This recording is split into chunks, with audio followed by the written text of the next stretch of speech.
मत ही जाना, लौट जाना।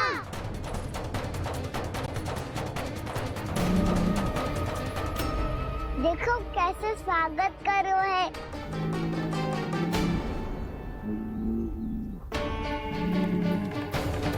व्यर्थ ही भयभीत हो तुम सब।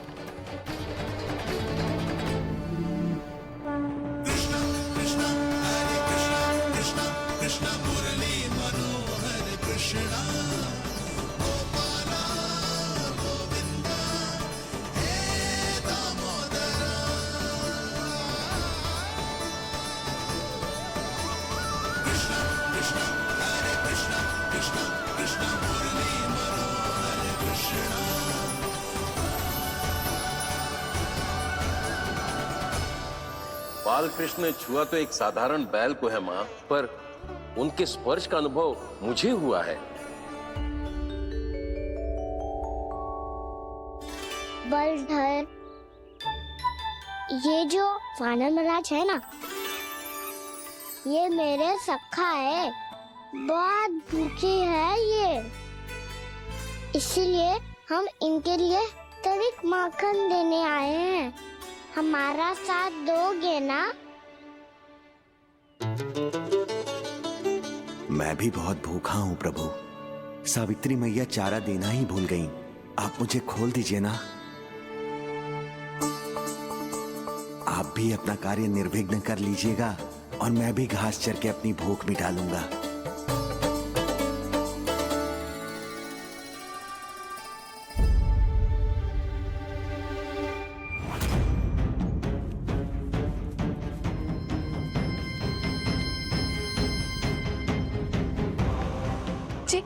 क्या कर रहे हो जी? काना पावला हो गया हो क्या? मती कोल काना, जे सीधा हमारी ओर आएगो और अपनी सींगों से उड़ा के चला जाएगो।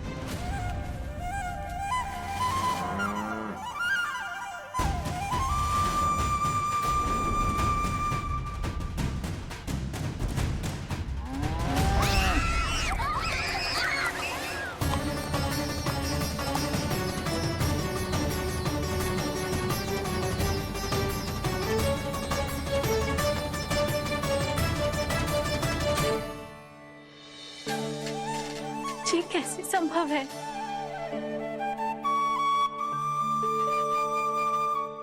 अब खड़े खड़े देखते ही रहोगे? भीतर चलना है कि ना? तूने तो बलधर को भी अपनी टोली में मिला लियो का ना? भैया कहती है मैं बात विशेष हूँ, तो अपनी विशेषता दिखानी तो पड़ेगी। चौर्य विद्या प्रसारण टोली का अध्यक्ष हूँ मैं। चौर्य विद्या प्रसारण टोली? चौर्य विद्या प्रसारण अर्थात चोरी की विद्या का विस्तार करना। प्रभु, ये बाल कृष्ण कैसी सीख दे रहे अपने सखाओं को? द्वार तो बंद है, भीतर प्रवेश करने का कोई उपाय तो खोजना पड़ेगा। सच्ची में मति भ्रष्ट हो गई है मेरी। अब अंदर कैसे जाएगा काना? कहीं वापस ना चला जाए। मिल गो पाए काना।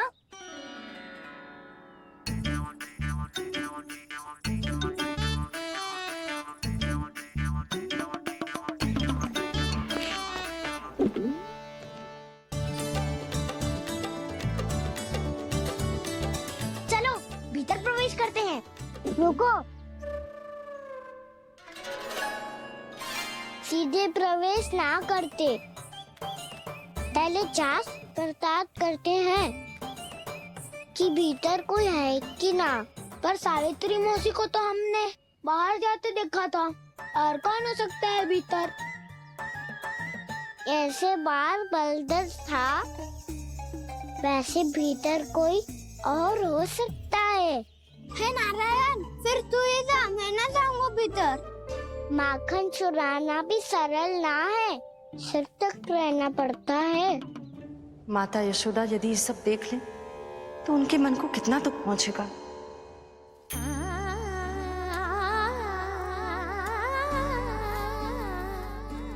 ऐसे जो ठीक ना है लल्ला। जब भूख लगती है तभी मैया की स्मृति आती है तुझे। आज खेल के इतने शीघ्र कैसे आ गो तू? देख लल्ला, मैया तेरे लिए क्या बना रही है। सूजी का हलवा। अभी भी समय है लल्ला, कछु और खाना हो तो बता दे। कान्हा तो बाहर गए हो खेलने, यशोदा किससे बातें कर रही? अब ऐसे मूर्ति बन के क्या खड़ा है? कछु बोलेगा भी? ननराज जी,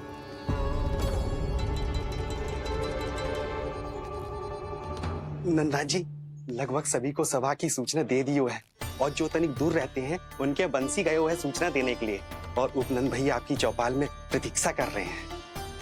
चल। देख लल्ला, अभी क्षण भर पहले तो पीछे ही खड़ा था, कहाँ चला गया? देख लल्ला जी, लुक्का छिपी खेलने का समय ना है। चल मिलके नारायण को प्रसाद चढ़ाते हैं। कान्हा, कहाँ चला गया?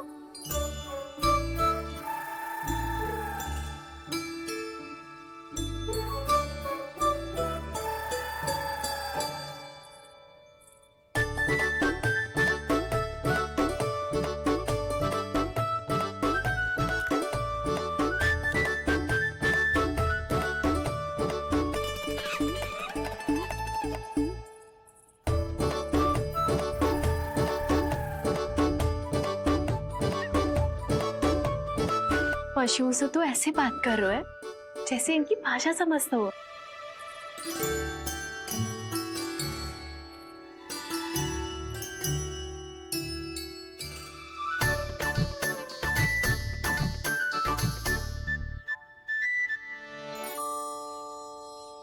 लग तो है यही रखा है सारा का सारा माखन।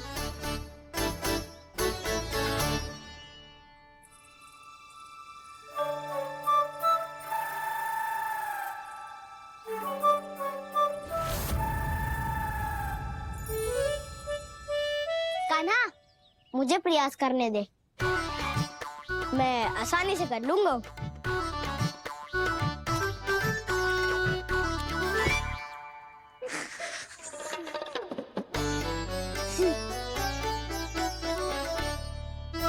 सावित्री के घर की कुंडी इतनी आसानी से नहीं खुलेगी लल्ला।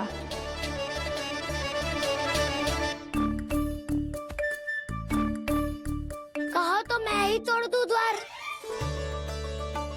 ना ना, चिंता मत कर कान्हा, पीछे मुड़ के देख, सारा का सारा माखन ऊपर ही तो लटक रहो है। कोई लाभ ना हो तो दाऊ, माखन तो वो रो।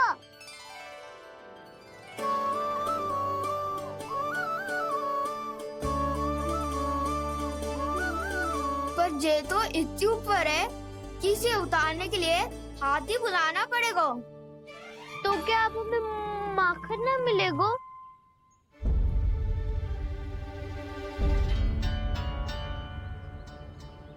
मुझे क्या पता था कान्हा कि तू सच्ची में आने वालो है। ना तो मैं इतनी ऊपर लटकाती ही ना, ऊपर से चौकी भी रसोई घर में बंद है। ये तो स्वयं चाहती है कि कृष्ण इनका माखन चुरा ले। अविश्वसनीय है ये। यही तो लीला है देवी, लीलाधर श्री बाल कृष्ण की लीला, श्री बाल कृष्ण की लीला। कोई उपाय ना है कान्हा? इतनी पर्वत जितनी ऊंचाई पर तो चल ना सकते हम। चढ़ सकते हैं सखा, यदि हम ही पर्वत बन जाए तो कुछ भी कर सकते हैं। इतनी चतुराई कहाँ से लायो है जे?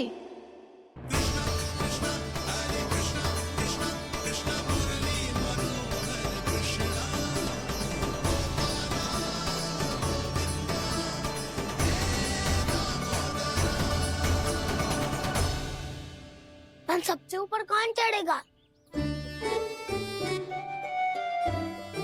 नाना मैं ना करूँगा, ये संभव ही ना है, मुझसे ना हो पाएगा। मैं चढ़ूंगा सबसे ऊपर।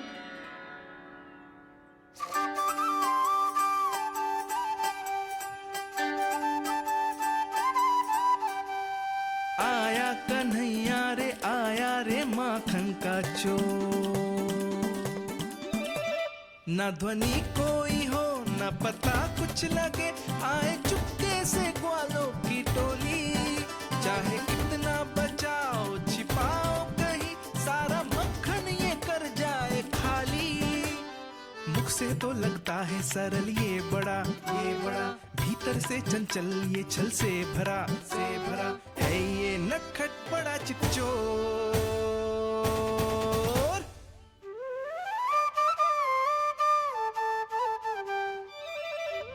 भोला भाला कान्हा है माखन का चोर, भोला भाला कान्हा है माखन का चोर, भोला भाला कान्हा है माखन का चोर, भोला भाला कान्हा है माखन का चोर।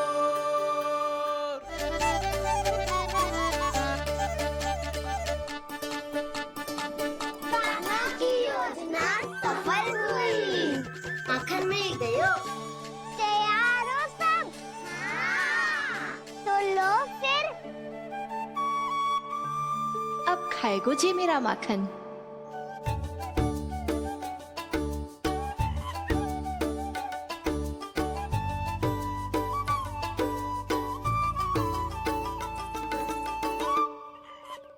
वानर बारात, सबसे पहले तो आप ही लो। हैं?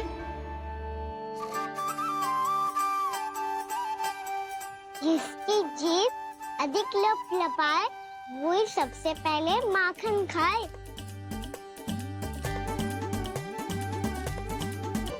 स्वयं हाथों से अपने ये बांटे, पूरी टोली को माखन खिलाए, बड़ा नटखट है नंद किशोर।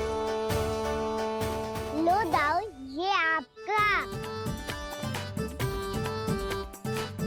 सारा माखन जे इन सब में बांट रहो है, स्वयं ना खाएगो। भोला भाला कान्हा है माखन का चोर, अरे भोला भाला कान्हा है माखन का चोर, अरे भोला भाला कान्हा है माखन का चोर। इतनी देर बाद ही सही, अब खा रहे हो जी मेरे हाथ का माखन। प्रभु, ये जो भी करते हैं उसके पीछे कोई ना कोई उद्देश्य अवश्य होता है। मैं ये जानने के लिए आतुर हूं कि इस माखन चोरी की लीला के माध्यम से कौन सा संदेश देना चाहते हैं ये। बस यही कि यदि कोई भक्त सच्चे हृदय से भगवान का स्मरण करे तो भगवान अवश्य आएंगे और अपने भक्तों के कर्मों को सुधारने की प्रक्रिया प्रारंभ कर देंगे। फिर चाहे वो भक्त जानकी हो या सावित्री। कृष्ण माखन नहीं खा रहे देवी, ये तो अपने भक्तों के दुष्कर्मों को मिटा रहे हैं ताकि उन्हें जीवन और मृत्यु के चक्र से मुक्ति दिला सके। पर प्रभु, ऐसे तो सारा संसार इन्हें माखन चोर बुलाएगा। ये माखन आत्मा की तरह है और आत्मा तो सदैव से ही परमात्मा की होती है। इसीलिए कृष्ण जो चुरा रहे हैं वो माखन नहीं, ये तो इन गोपियों की चित है देवी। अब से जो भी व्यक्ति इन्हें माखन चोर बुलाएगा वो इन्हें प्रेम से चित चोर कहकर भी पुकारेगा, वो इन्हें प्रेम से चित चोर कहकर भी पुकारेगा।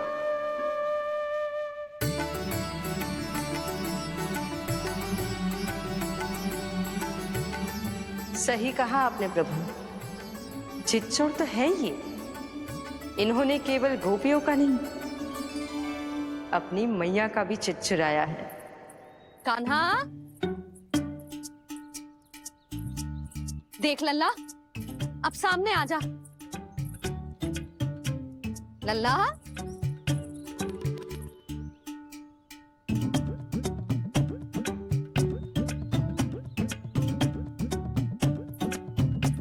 मुझे पतो है तू खम्बे के पीछे छुपो है।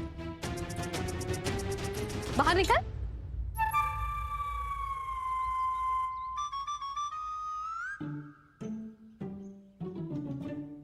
मैया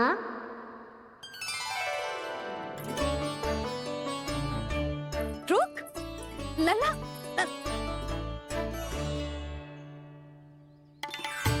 ठीक है मत आ, मैं अकेले अकेले पूजा करने जा रही हूँ।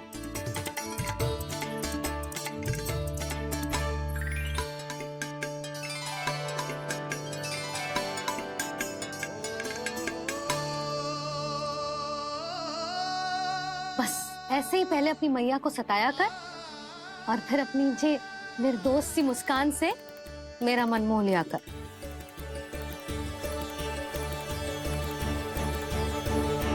और चाहिए?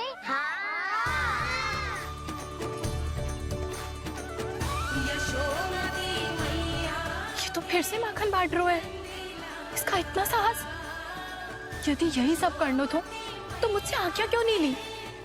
मैं अपने हाथों से बहुत प्रेम से खिलाती, पर ये तो चोरी कर रहा है। इसकी आज्ञा ना दे सकती मैं। मेरा माखन व्यर्थ में सब में बांटने चलू है।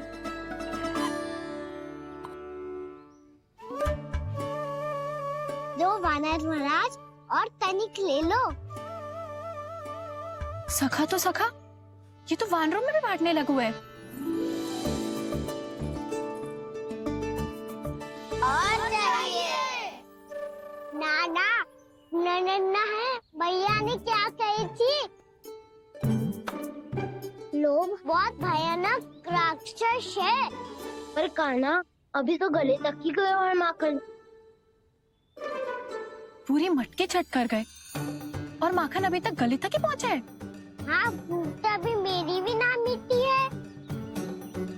वसंता, इसे तुम ले लो।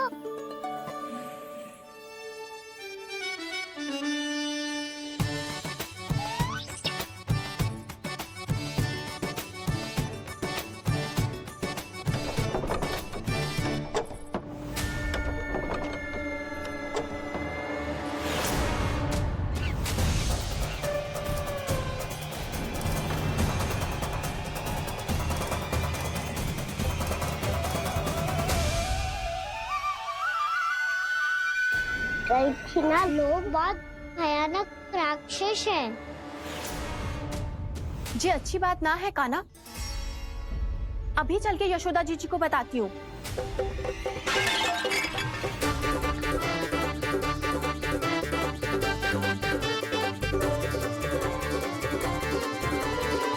पर आप ही नहीं तो कही थी कि आप किसी को कछु ना बताती, बल्कि प्रसन्नता से खिलखिल जाती। जानकी के स्थान पर यदि कान्हा ने मेरे हाथ का माखन खाया हो तो मैं किसी को कुछ ना बताती, बल्कि प्रसन्नता से खिलखिल जाती। मैं तो मन में सोच रही थी, मुझसे बोल दिया था क्या? सच्ची बात तो ये है मौसी, ये वानर महाराज पूछे थे, इसीलिए।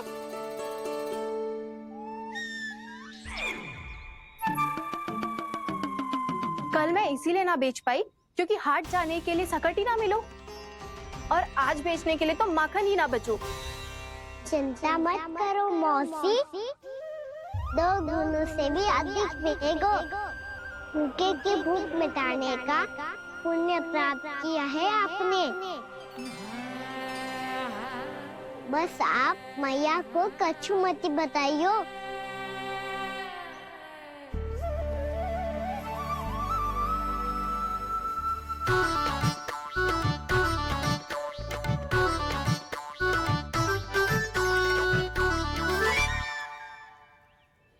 वैसे भी भूखे की सहायता करके मैं अच्छा कार्य ही तो कर रहा था, है ना?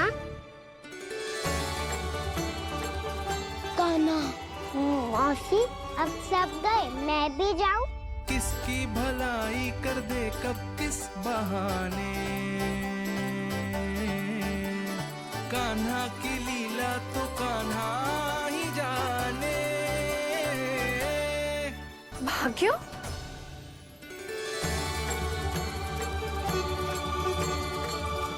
कान्हा, एक तो चोरी की और ऊपर से मूर्ख बना के भाग को। ये ठीक ना है। मुझे यशोदा जीजी को बताना ही होगा, और वो भी इसके घर पहुंचने से पहले।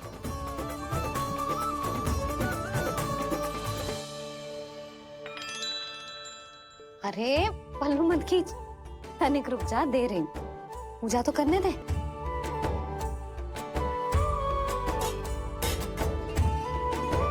ले, अब जितना मन करे उतना प्रसाद खा।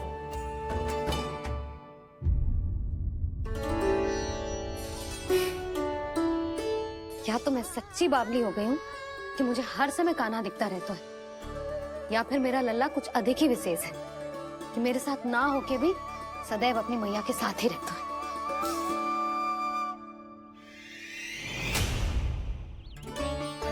आज तो कैसे प्राण बचे, नारायण ही जानते हैं। मैं तो पाऊ को सिर पर लेके ऐसे सरपट भागो कि पूरे गोकुल में बड़ बोले, इस समय तो बड़ी बड़ी मत हाको। पर असली लाभ तो वानर महाराज ने उठाया है। पूरी की पूरी मटकी अकेले लेके निकल लिए। ये हमारी प्रतीक्षा कर रहा था ताकि हम माखन बांट सके। हमारे साथ ना दाऊ, उनके साथ।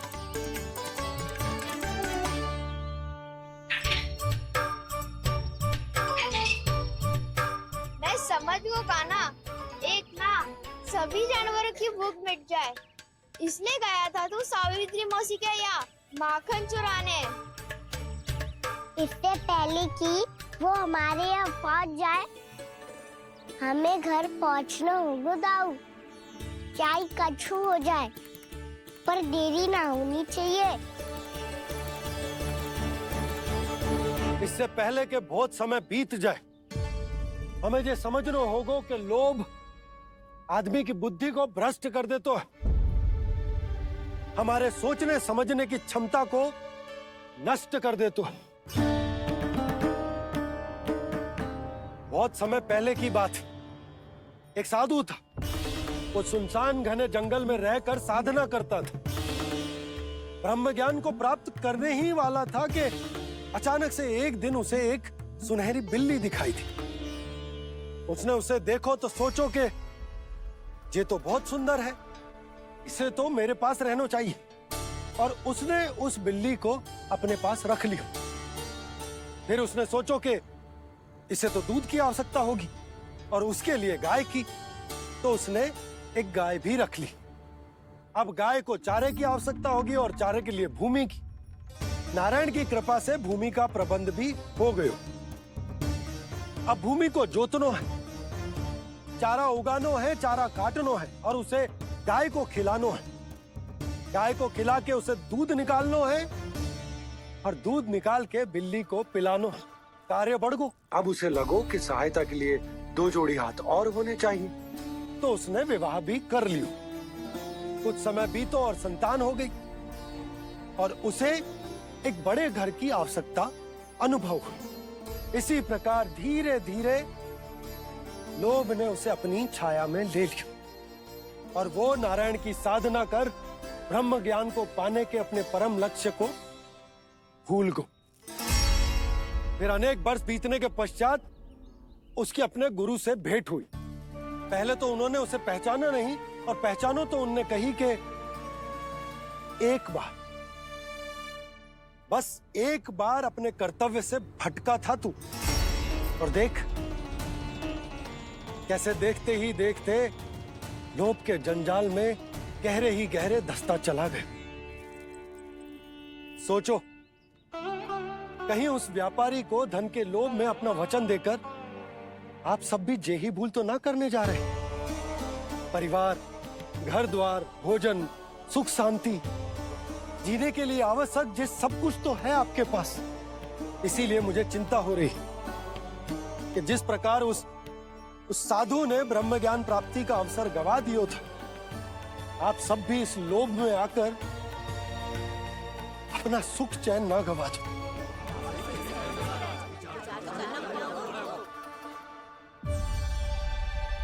लग तो है बात सबको समझ आ रही है।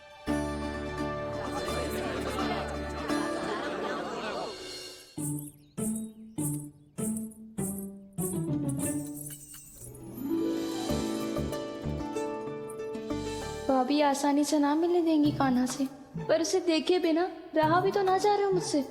कहाँ है वो? मुझ पे बहुत क्रोध है उन्हें, इतनी शीघ्र शांत ना होगा। उन्हें मनाना तो पड़ेगा ताकि मैं नंद भवन में फिर से बिना किसी रोक टोक के आ जा सकूं। पर क्या बोलूं, कैसे मनाऊं उन्हें?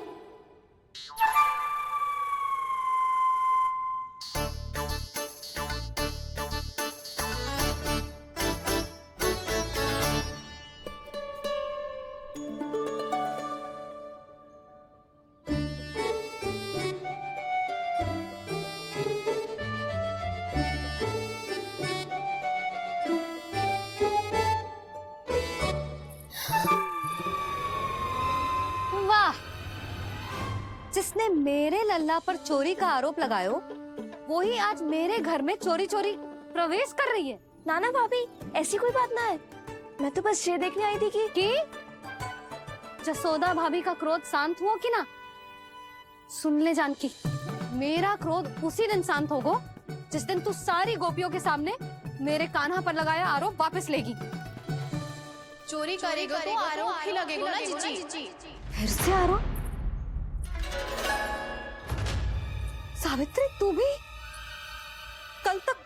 कल तक मुझे ये थोड़ी पता था जीजी कि आपका कान्हा सच्ची में माखन चोरी में पारंगत है। आशा करता हूँ कि आप सभी को नंदराज का विचार और संदेश सही से समझ आगो होगो।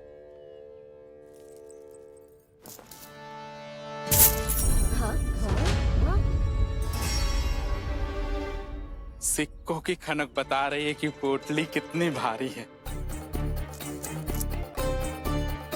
एक ही दिन में कितने धन पा गई जे। हमें भी इससे अधिक धन अर्जित करना होगा, तभी तो हम अपने उज्जवल का भविष्य उज्जवल कर पाएंगे। पहली बार कछु बुद्धि की बात की है तूने। नंदराज, हमारे मन में आपका बहुत सम्मान है, पर हम जो करना चाह रहे हैं वो लोभ ना है, वो तो विकास है। हाँ नंदराज, हम अपना और अपने संतानों का भला बुरा सोचे बिना कब तक अपना जीवन इस प्रकार जीते रहेंगे? फिर पिछले 4 वर्षों से हमने आपको कर भी तो ना दियो है। मुझे तो लगता है कि नंदराज की बातों पर शांति से सोच विचार के बाद ही कुछ निर्णय लेना चाहिए। ऐसा मौका बार बार ना दो। नहीं, हमें सोच विचार कर निर्णय लेना है सबने।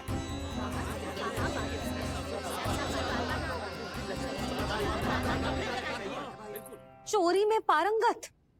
हाँ जीजी, उसने टोली बनाई है और उसका नाम भी रखा है चौर्य विद्या प्रसारण टोली, और आपका कान्हा उसका अध्यक्ष है। अच्छा, तो कान्हा पूरी टोली लेकर आया था चोरी करने तेरे घर? और नहीं तो क्या। पर एक बात बताओ जीजी, मेरे बलदर को देखकर किसी का साहस ना हुआ भीतर जाने का, पर आपका कान्हा इतना साहसी है कि बिना भयभीत हुए इतने भयंकर बैल के निकट चले गए। सच्ची? और तेरे रक्षक बैल ने कुछ ना किया उसे? है ना अचरज की बात। क्रोध के स्थान पर वो तो उसके सामने ऐसे झुको जैसे कि प्रणाम कर रहा है। और जीजी, आपका कान्हा साहसी ही ना, बहुत चतुर भी है। मैंने मटकियां बहुत ऊपर लटकाई थी, पर बताओ कि बिना चौकी के मटकी को नीचे उतारने का उपाय किसने ढूंढा? किसने? आपके चतुर कान्हा ने। उसने अपने सखाओं को पर्वत बनायो और एक पक्के सेनापति की तरह बिना भयभीत हुए उनके ऊपर चढ़ गयो और मटकियां उतारने लगो। और एक ही ना, तीनों की तीनों मटकियां उतार ली। तीनों? हाँ जीजी, और वो इतना दयालु है कि पहले एक मटकी का माखन सब में बांट दियो और फिर बची हुई 2 मटकियों में से एक मटकी अपने सखाओं को दे दी और फिर दूसरी मटकी एक भूखे वानर को दे दी। और फिर जब मैं उसके सामने जाके प्रश्न करने लगी तो उसने मुझे अपने तर्कों के जाल में उलझाया और बड़ी आसानी से सिद्ध कर दिया कि वो तो परोपकार कर रहा था। मैं तो देखती ही रह गई और शब्द तो ऐसे झड़ते हैं मुंह से जैसे कि फूल। रुक जा सावित्री, पहले तू ये निर्णय ले ले कि तू मेरे लल्ला का गुणगान करने आई है कि उसकी निंदा करने? निंदा करने ही आई हूँ जीजी। जानकी सत्य कह रही थी। आपका कान्हा माखन चोर ही है और बलराम के साथ भागा था। अब बलराम क्यों? वो तो साक्षात गरुड़ देव की पीठ पे बैठ के उड़ के आयो है, तभी तो तुझसे बहुत पहले आके यहाँ बैठ गओ ना। आ देख ले, आजा। देखो कैसे बैठ के सब पहरा दे रहे हैं कि कोई पंछी अनाज ना चुगले, और तुम दोनों व्यर्थ में इन सब पर दोष लगा रही हो। कान्हा के निकट जाने का प्रयास भी मत ही करना। पहले मेरे लल्ला पर आरोप लगाती हो, फिर उससे मिलना भी चाहती हो।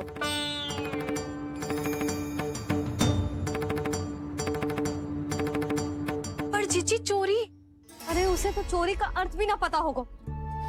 तुम दोनों को नारायण का भय भी ना है क्या? हाँ, मेरे लल्ला पर आरोप लगाने से पहले तुम दोनों को लज्जा ना आई?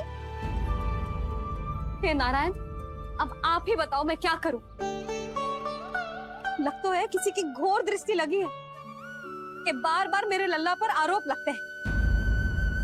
किसी की क्या, तुम दोनों की दृष्टि लगी है। या तो तुम दोनों मनगढ़ंत कथाओं को सत्य बताना छोड़ दो, या फिर कृपा करके मेरे घर आना बंद कर दो।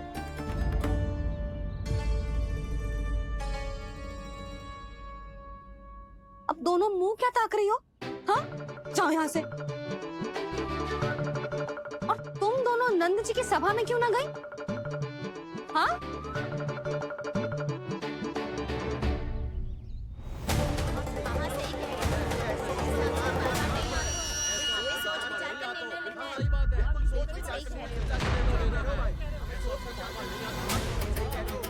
जी कौन? पहले तो कभी ना देखो इसे।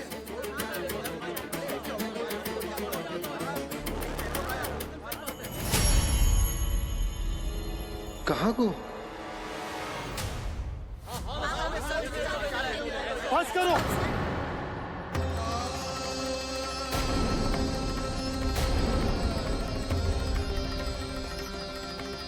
मेरी आंखों के सामने मैं गोकुल में इस तरह फूट पड़ते ना देख सकता। राजा हूं मैं, परंतु आज तक मैंने कोई भी निर्णय आप सब पर ना थोपो और ना ही आज थोपूंगा।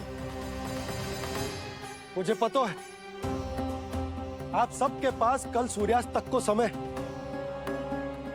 इसीलिए मेरी विनती है कि आप घर जाकर रात्रि को इस बात पर पुनः विचार अवश्य कीजिएगा। सोचिएगा कि कोई भी व्यापारी अविश्वसनीय रूप से सस्ता क्रय विक्रय क्यों करेगा, जब तक कि उसका कोई छुपा हुआ लाभ ना हो। हमें सोचना होगा कि कहीं हम उसके बिछाए जाल में फंस तो ना रहे।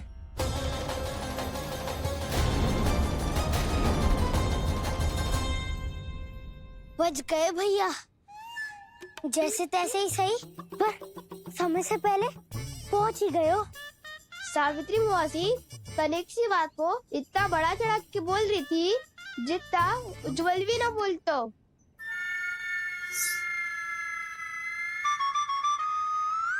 वैसे आनंद तो बहुत आयो, सच्ची। हाँ, बेहतर लगा तो माखन भी तो मिला और परोपकार भी होगा। बता कान्हा, और किसके घर जाना है अब? आज ही तो हमें शिक्षा मिली है, इतनी शीघ्र भूल गए तुम सब। लोग के चक्कर में पड़ोगे तो फंसोगे। लोग के चक्कर में पड़ोगे तो फंसोगे।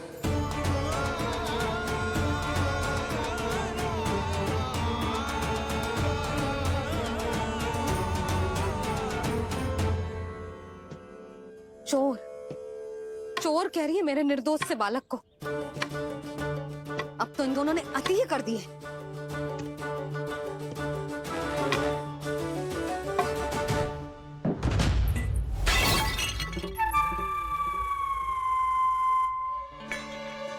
से भी अभी फूटना था। वैसे ही मैं इतनी चिंतित हूँ। कैसे समझाऊं इन गांव वालों को?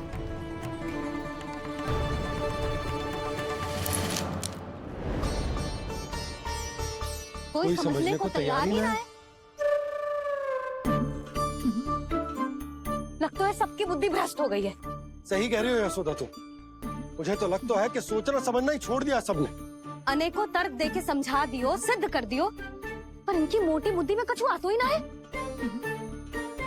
यशोदा, तुम तो तर्क की कह रही हो, मैंने तो उदाहरण देकर समझाने को प्रयास किया, पर अपनी बुद्धि के आगे कछु ना समझ में आ रहा इन गांव वालों को। क्या सारे के सारे गांव वाले मेरे लल्ला पर आरोप लगा रहे हैं? जी क्या कह रही हो तुम? मैं तो गांव वालों की बात कर रहा हूँ जो नारायण के नाम पर वचन देकर उस अपरिचित व्यापारी को अपने दूध, दही, घी, माखन सब देने को तैयार है। लो कर लो बात। मैं गोपियों की बात कर रही हूँ जो लल्ला पर माखन चोरी का आरोप लगा रही हैं। और आज तो सावित्री ने भी लल्ला को माखन चोर कह के पुकारो है।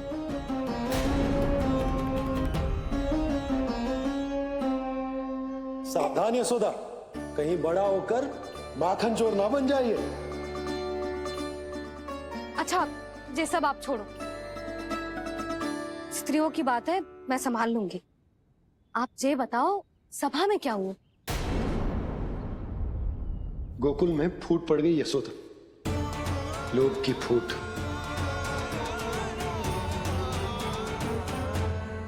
अरे रुको रुको रुको, व्यापारी जी रुकिए रुकिए।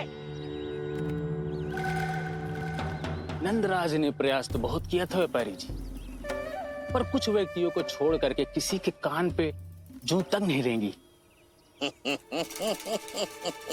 इसका अर्थ फूट पड़ चुकी है लोभ की वजह से।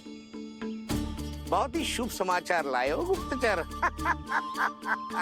अब शीघ्र ही दिखेगा लोभ का चमत्कार।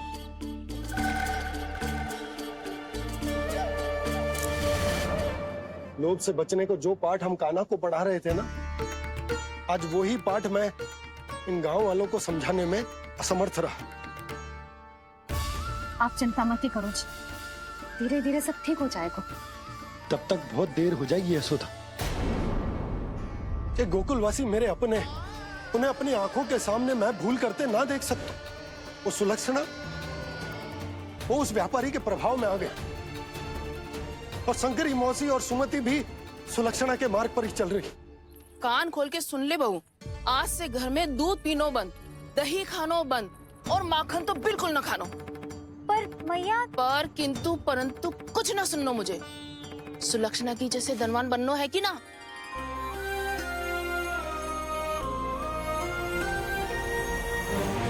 तो फिर जैसा मैं कहती हूँ वैसा कर, तभी तो अधिक से अधिक दूध, दही, माखन बेचकर अधिक से अधिक धन अर्जित कर पाएंगे हम। सुलक्षणा को उस व्यापारी की तरह धनवान बनना है और शंकरी मौसी को सुलक्षणा की तरह। ऐसे तो पूरा गांव ही लोभ में पड़कर कल उस व्यापारी के पास पहुंच जाएगा। अब तो फिर स्त्रियों को मुझे अपने ढंग से समझाना पड़ेगा। अब गोकुल वासियों को चाहे कोई भी कितना भी समझा ले, बुझा ले, ज्ञान बांटे, उन्हें केवल एक ही भाषा समझ में आएगी, लोभ की भाषा। लगता है आपके पास बहुत उत्तम योजना है व्यापारी जी। सब झटक लूंगा।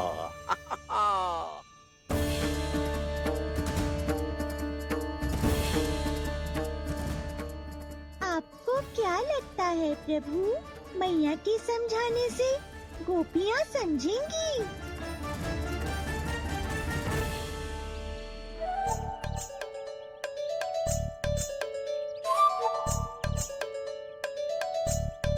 कान्हा, और कितनी प्रतीक्षा करवाएगो? अब बता भी दे, माखन चुराने किसके घर जाना है? इतना आसान ना है निर्णय करना, समय लगता है, सोच विचार करना पड़ता है। पर ये निर्णय किया कैसे जाए पता है मुझे। लगता है ये निर्णय करना पड़ेगा कि बजना कैसे।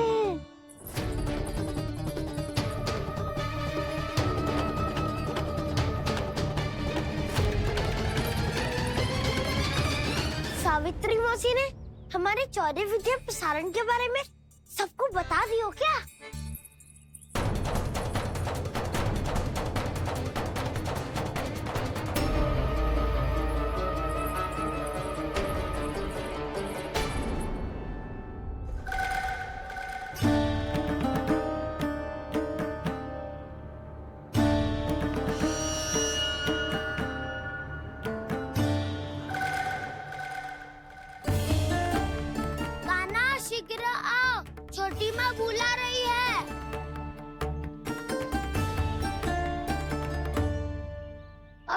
भी पड़ेगी और कुटाई भी होगी। चौरी विद्या प्रसारण कल ही आरंभ हुआ था और आज ही समाप्त हो जाएगा। सब इतने गंभीर क्यों है आज? गंभीर तो होंगे ही ना दाऊ, क्योंकि मैया आज अच्छा वाला पाठ पढ़ाने वाली है।